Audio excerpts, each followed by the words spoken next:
Hello student, मैं राहुल ओझा स्वागत करता हूँ आपके अपने यूट्यूब चैनल ओझा गुरु क्लासेस पर। आ जाइए, हम लोग पढ़ रहे हैं राशि और मात्रा। ठीक है, इसके पहले 2 लेक्चर हो चुके हैं, ये आज का तीसरा लेक्चर है। ठीक है, हम लोग शुरू करते हैं। बस ज़्यादा नहीं, थोड़ा आज हम लोगों को पढ़ना है सदिश और अदिश राशियों के बारे में। ऊपर मैं लिख दे रहा हूँ, सदिश और अदिश राशियों के बारे में पढ़ना है आज हमें, सदिश और अदिश राशियों के बारे में। ओके, सदिश और अदिश राशियों के बारे में पढ़ना है कि ये क्या होती हैं। देखिए, हम इसके पहले भी राशि पढ़ चुके हैं। क्या पढ़ चुके हैं? राशि। जैसे हम, 1 मिनट, ये जान लीजिए ऊपर लिखा हुआ है, इसका कोई मतलब नहीं। देखिए, हम अभी तक क्या पढ़ चुके हैं? भौतिक राशि क्या होती है। दुनिया की कोई भी चीज़ जिसको हम नाप सकते हैं या माप सकते हैं उसको हम भौतिक राशि कहते हैं। चाहे राशि हो चाहे भौतिक राशि, एक ही है। ठीक है, दुनिया की कोई भी चीज़ जिसे हम माप सकते हैं, तौल सकते हैं कि कितना वजन है, कितना लंबा है, कितना चौड़ा है, क्या है। ठीक है, कुछ भी है, कितना पानी स्थान घेरता है, कितना लीटर है, कितना मीटर है, ये सब क्या है? भौतिक राशि है। ठीक, अब भौतिक राशियों को इनकी उत्पत्ति, मतलब कह सकते हो प्रकृति के आधार पर 3 भागों में बांटा गया था। किसमें किसमें? मूल राशि एक थी। क्या थी? पहले तो मूल राशि थी, दूसरा व्युत्पन्न राशि थी, ये आप लोग जान चुके हैं, फिर से देख लीजिए, रिवीजन। व्युत्पन्न राशि और एक थी पूरक राशि। ठीक है भाई, ये पूरक राशि देखो, मूल राशियों की संख्या 7। अच्छा, मात्रक किसे कहते हैं? राशि तो जान गए, मात्रक उसे कहते हैं मूल मतलब भौतिक राशियों को हम जिसमें मापते हैं। भौतिक राशियों को जिसमें मापते हैं उसे हम लोग क्या कहते हैं? मात्रक कहते हैं। जैसे किलोग्राम हो गया। ठीक है, किलोग्राम में हम किसी चीज़ को मापते हैं? नहीं मापते हैं। और उसके बाद हम मापते हैं जैसे लंबाई का हो गया, मीटर हो गया, ताप का हो गया, केल्विन हो गया। ठीक है, तो ये सब क्या है? मात्रक है। ठीक, अब वैसे मूल राशि कितनी है? 7। मूल राशि 7 है, तो मूल मात्रक, इनके मूल राशियों के मात्रक मूल मात्रक कहलाएंगे। मूल राशियों के मात्रक मूल मात्रक कहलाएंगे। इनकी भी संख्या 7 है। व्युत्पन्न राशियों की संख्या अनंत है, लेकिन लिखना चाहे तो जैसे एग्जाम्पल के तौर पर चाल हो गया, वेग हो गया, ठीक है, त्वरण हो गया, बल हो गया, ये सब व्युत्पन्न राशि है। ठीक, आज लिख लो।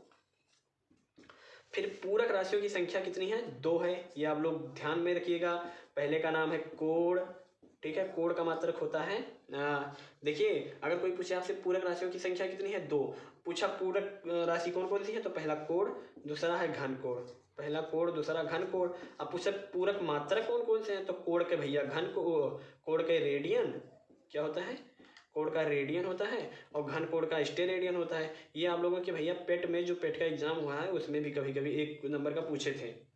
ठीक है, मूल राशियों की संख्या 7 होती है, यही पूछ लेते हैं। छोट मोट कंपटीशन जब आप देंगे तो उसमें पूछ लेंगे, जैसे यूपी टेट वेट का हो गया ना, टीटीटी का, उसमें पूछ लेंगे। इसमें से पहला है मैं लिख रहा हूँ थोड़ा सा। जैसे पहला है लंबाई। ओके, लंबाई, इसका मात्रक होता है मीटर, क्योंकि हम लंबाई को मीटर में मापते हैं। दूसरा हो गया द्रव्यमान। द्रव्यमान को हम किस में मापते हैं? केजी, किलोग्राम में। ठीक है, कितना वजन है, जैसे 5 किलो तो 5 किलोग्राम लिखा जाता है। फिर तीसरा नंबर पर आ जाता है समय। समय को आप क्या किस में मापते हैं? सबसे पहले तो सेकंड में मापते हैं। किसमें? सेकंड में।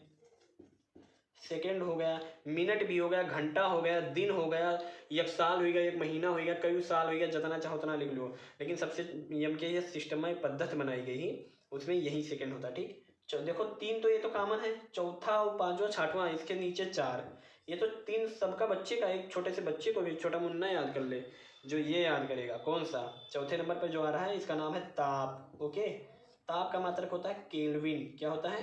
केल्विन। केल्विन के साथ साथ में आप चाहें, देखिए ये तो एम के सिस्टम में होगा, लेकिन इसका मात्रक डिग्री सेल्सियस भी होता है। ये देखिए डिग्री सेल्सियस ऐसे लिखा जाता है, सेल्सियस। ओके, डिग्री सेल्सियस हो गया। फिर उसके बाद में फ़ारेनहाइट हो गया, जो डॉक्टर नापते हैं ना, थर्मामीटर, बुखार हो जाता है वो फ़ारेनहाइट में नापते हैं। ठीक है, और जो फ़ारेनहाइट हो गया, और एक होता है र्यूमर। र्यूमर, देखिए जो हम लोगों का मनुष्य के शरीर का ताप, जो मनुष्य के शरीर की गर्मी होती है, ठीक है, ताप, वो देखिए कितना होता है? 98.6 डिग्री, 98.6 डिग्री होता है। ठीक है, 98.6 डिग्री फ़ारेनहाइट होता है, फ़ारेनहाइट। और जब डॉक्टर के पास जाओ ना, वो कहते हैं कि भैया आपकी शरीर चेक करेंगे तो उसमें बताएंगे 110 डिग्री फ़ारेनहाइट है। कितना? 110 डिग्री फ़ारेनहाइट। तब 110, 98 नॉर्मल होता है हम लोगों का शरीर, 98.6 डिग्री। ठीक है, ये डिग्री ऊपर लगा दो, जैसे ये 5 लिख रहा, 5 के ऊपर लगा दो, इसको डिग्री कहेंगे। ठीक है, क्या कहेंगे? डिग्री। ए ऐसे लिखा जाता है, डिग्री। ठीक है साहब, समझो, ये हो गया डिग्री। ठीक है। तो हमारे शरीर का तापमान कितना होता है, हमेशा जो हमारी शरीर है इतना गर्म रहती है, तो थोड़ा सा तो बढ़ा है तो इसमें घबराने की क्या बात है, इतना सब हो जाते हैं। ये हटाओ, ताप का ये याद कर लेना। फिर उसके बाद बी नंबर जो है ताप हो गया।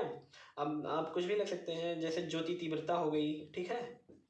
ज्योति तीव्रता का मात्रक कैंडेला, ये भी बहुत इंपॉर्टेंट है भाई। क्या बताएं कितना इंपॉर्टेंट है, जब आप कहीं पेपर देंगे 6वें नंबर पर आप लिख सकते हैं विद्युत धारा, जिसको बिजली कहते हैं, घर में जो जलती है, इसको भी नापा जाता है। जो मीटर लगा नहीं होता है, आता है जब चेक करने तब बताता है इतना रुपया हो गया आपका बिजली का बिल। विद्युत धारा ये एम्पियर ही मापता है, एम्पियर नहीं, बहुत कुछ उसमें यूनिट नापा जाता है, ठीक है। जब वो आप 10 में पढ़ेंगे, कक्षा 10 में, तब जान जाएंगे कि यूनिट, 1 यूनिट का 5 रुपये, 1 यूनिट का 10 रुपया। लेकिन उसमें जो धारा, तार में धारा बहती है, या करंट जिसको कहते हो, करंट, विद्युत धारा को करंट भी आप कह सकते हैं, इलेक्ट्रिक करंट। तो जो विद्युत होगा इलेक्ट्रिक, और धारा मतलब करंट, जो करंट बहता है उसको एम्पियर में मापा जाता है। जैसे तार हो गया, तो इसमें करंट जो बहती है उसको विद्युत धारा कहा जाता है, ठीक है। कौन सा धारा, विद्युत धारा, इसी को इलेक्ट्रिक करंट कहा जाता है। नहीं तो धारा ही कह दो या विद्युत धारा कह दो, या करंट, करंट अंग्रेजी हुए। जैसे देखो धारा लिखा है तो धारा का अंग्रेजी होता है करंट, CURRENT, ओके। तो जो ये करंट बहता है उसको नापा जाता है एम्पियर में। कई एम्पियर भैया, 5 एम्पियर आपके तार में बहात है। ये हो गया। 7वें नंबर पर आ जाओ, पदार्थ की मात्रा, ठीक है। पदार्थ की मात्रा का होता है मोल, ये आप लोग पढ़ चुके हैं, ठीक। अब मैं इसको रफ कर दे रहा हूँ। अब मैं बताने जा रहा हूँ जो आज का टॉपिक है, सदिश राशियाँ और अदिश राशियों के बारे में, ठीक है। सदिश राशियाँ, अदिश राशियाँ क्या होती है, अच्छा ये बताइए। हमें किसी चीज़ को, जैसे मान लीजिए लंबाई है, ठीक है। लंबाई जैसे मैंने लिखा 2 मीटर, क्या लिखा, 2 मीटर लंबाई है किसी चीज़ की। मान लीजिए यहाँ से यहाँ की लंबाई 2 मीटर है। कितनी मीटर, 2 मीटर, ठीक है। तो जो ये 2 मीटर है ना, जो ये संख्या होता है, क्या, ये संख्या कितना है, इस संख्या को साइंस की भाषा में संख्या नहीं लिखेंगे, इसको लिखा जाता है उसका परिमाण। क्या लिखा जाता है, परिमाण। एक चीज़ आप लोग ध्यान रखिए कि अगर कहीं परिमाण लिखा है तो उसका मतलब कि उसका संख्यात्मक मान। जैसे मान लीजिए चीनी है, हाँ, चीनी का लिख गया कि भैया हम दुकान से 10 किलो चीनी लेके आए हैं, कैलाश के यहाँ से 10 किलो चीनी देखो, तो 10 किलो चीनी जो ये लेकर आए हैं हम, ये हो गया परिमाण। क्या हो गया, परिमाण, ठीक है। या मान लो हमने कहा कि हमने अपने घर से, ये मेरा घर है, मैं अपने घर से मैंने उत्तर की तरफ मैंने अपना मुख कर लिया, अपना चेहरा कर लिया उत्तर की तरफ। किधर, उत्तर की तरफ या पूरब की ओर लिखो, पूरब की ओर मैंने अपना चेहरा कर लिया और मैंने 10 मीटर घर से गया। कितना, 10 मीटर घर से गया, ठीक है। 10 मीटर गया, तो ये जो 10 मीटर है ये क्या है, ये परिमाण है, ठीक है। या मान लो आप पूछे कोई आपके शरीर नहीं, आप पूछ लिया मान लो कि हाँ, कि आपके शरीर का तापमान कितना होता है, ये याद रखिएगा कि आपके शरीर का तापमान रियल में इतना होता है 98 डिग्री 98.6 डिग्री फ़ारेनहाइट हो, ओके। और जब सेल्सियस में कम होता है, 37 डिग्री सेल्सियस होता है, दोनों याद कर लीजिएगा आपके शरीर का। तो जो ये देखिए, ये जो मान है, ये वैल्यू संख्या वाला, जितना नंबर वाला वैल्यू है, इसको हम कहते हैं परिमाण। क्या कहते हैं, इसको हम कहते हैं परिमाण। क्या कहते हैं, परिमाण। ये लिखना नहीं है, समझो, ये लेकिन लिख लीजिएगा कि मानव शरीर का तापमान इतना होता है, मानव शरीर का तापमान, ये आप लोग लिख लीजिएगा साहेब अलग कॉपी में, जीके का क्वेश्चन है, ओके। 98 डिग्री 6 फ़ारेनहाइट में होगा, और जब डिग्री सेल्सियस में नापेंगे तो इतना होगा, ठीक है। ये आप लोग लिख लीजिए, ये इतना हो गया। तो इसको कहते हैं परिमाण। परिमाण समझ में आया, किसी भी राशि का संख्यात्मक मान परिमाण होता है, ठीक है। अब देखिए, मान लीजिए कि परिमाण के साथ साथ में अगर दिशा भी हो जाए। दिशा कैसे, जैसे मान लीजिए कि मैंने यहाँ बोला कि ये मेरा घर है, और सॉरी, ये मेरा घर है, मैंने अपने घर से पूरब की तरफ, किधर, पूरब की तरफ 5 किलोमीटर गया, 5 किलोमीटर गया, ठीक है। तो देखिए भाई, मैंने 5 किलोमीटर चला, ये तो मेरा परिमाण हो गया, ठीक है। परिमाण हो गया, नहीं हो गया। लेकिन परिमाण के साथ साथ में मैंने किधर चला, पूरब की ओर चला, यानी एक दिशा भी बता रहा है। क्या बता रहा है, दिशा भी बता रहा है, ठीक है। तो ये परिमाण हो गया, ये दिशा हो गया, ठीक। तो परिमाण दिशा दोनों समझ में आ गया। अगर अभी हम लिख दें कि मैंने केवल 5 किलोमीटर दूरी तय की, ना ये लिखा रहा है उत्तर, ना पश्चिम, ना दक्षिण, ये कुछ भी ना लिखा रहा है, केवल लिखा रहा है 5 किलोमीटर मैंने दूरी तय की, ठीक है। तो इसमें केवल क्या बता रहा है, परिमाण बता रहा है। लेकिन अगर अभी मैं दिशा का भी नाम लेता, किसी दिशा का, कि मैं उत्तर जा रहा हूँ, दक्षिण जा रहा हूँ, कहीं जा रहा हूँ, उत्तर जा रहा हूँ या दक्षिण जा रहा हूँ या पश्चिम जा रहा हूँ, ये सब तो मैंने कहा नहीं, मैंने कहा केवल 5 किलोमीटर जा रहा हूँ, ठीक है। तो इसमें क्या केवल बताया गया है, केवल क्या बताया गया है, केवल परिमाण बताया गया, ठीक है। दिशा तो बताई नहीं गई है।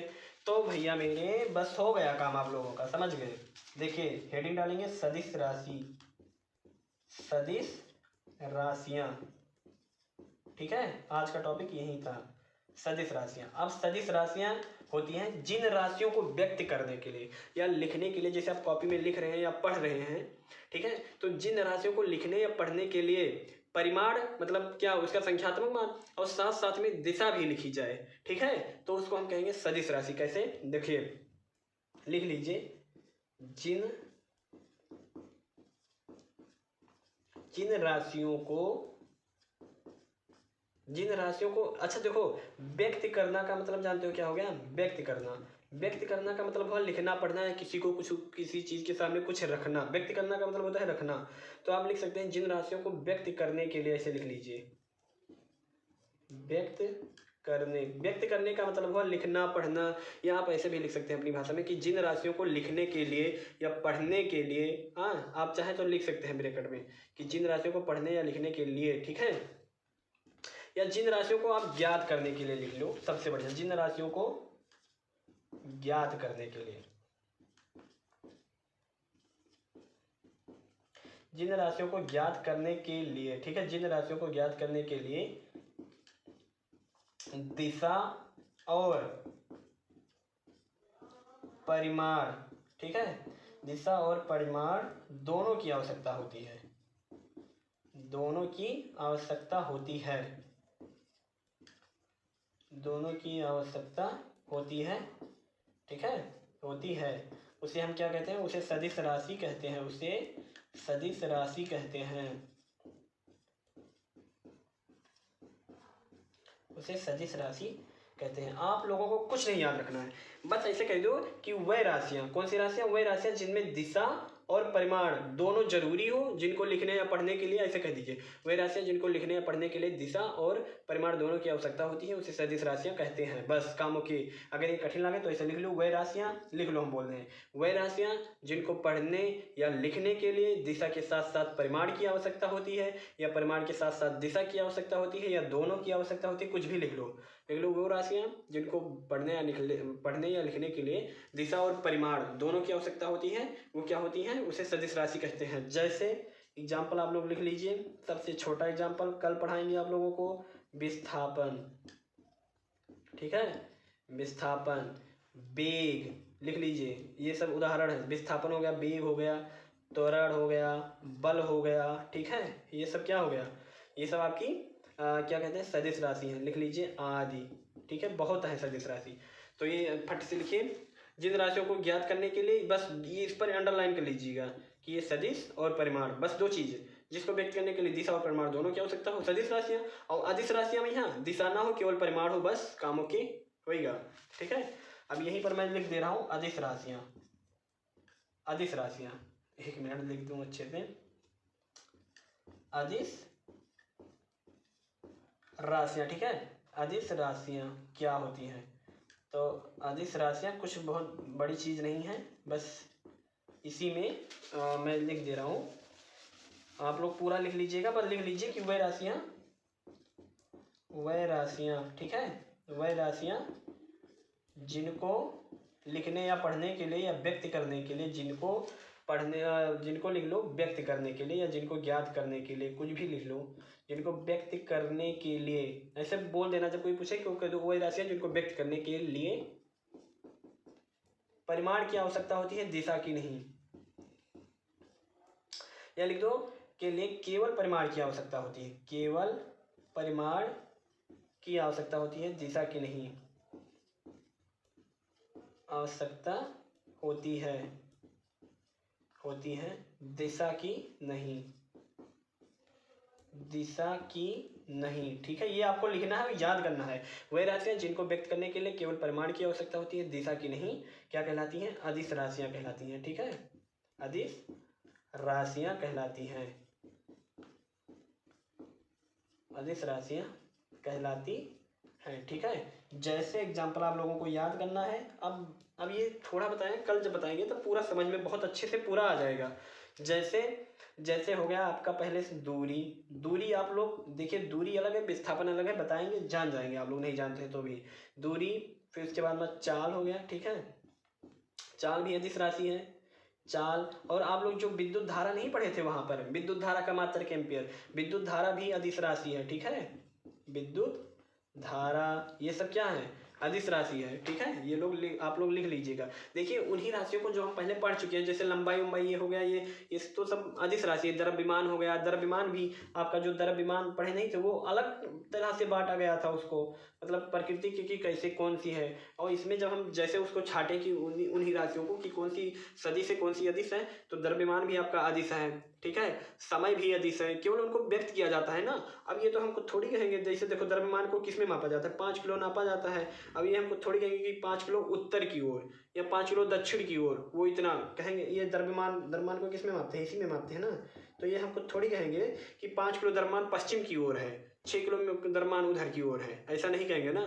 केवल हम यही कहेंगे कि 5 किलो द्रव्यमान चाहिए या 5 किलो चीनी चाहिए, या ये कहेंगे कि 5 किलो चीनी मुझे उत्तर की तरफ चाहिए या 5 किलो चीनी मुझे दक्षिण की तरफ चाहिए, ये तो कहेंगे नहीं। तो इसलिए क्या है, ये अदिश राशि है। ठीक है, लेकिन जब अब हम आगे कल आप लोगों को पढ़ाएंगे दूरी और विस्थापन, तब आप लोग बहुत अच्छे से जान जाएंगे। ठीक है, तो आप लोग ये लिख लीजिए आज इसको करके। ठीक है, आप लोग ये लिख लीजिएगा, अदिश राशि, सदिश राशि। आप लोगों को ध्यान में क्या रखना है? दिशा और परिमाण। इसको मैं रफ कर रहा हूँ, फिर तुरंत एक चीज बता रहा हूँ, देख लीजिए। ठीक है, देखिए ये क्या हो गया। देखिए सदिश राशियों में, सदिश में क्या होता है? सदिश में दोनों